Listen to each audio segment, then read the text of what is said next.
Hi everyone, Tim from High Pressure Cleaning Gold Coast. Just want to point out a few benefits today for real estate agents and potential landlords. Coming in here today to do a clean on this rental property in between tenants at the moment. I've got a few issues going on here. As you can see down here on the floor, some very heavy green mould and everything coming through there.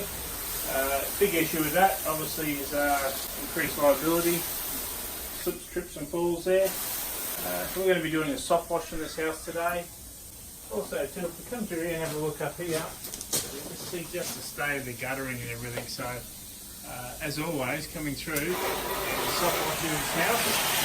We'll come through, we'll clean this. We'll come back for give us some fill time up there. Come back through, then we'll give it a rinse off. And as always, this is going to come up looking quite spectacular. We'll just go through and we'll show some other external parts of the house here. Areas like this is quite common for properties on the windowsills, ledges. We'll come through there, we're going to give them a soft wash. They're going to need a little bit of pressure on them though too, to tidy them up.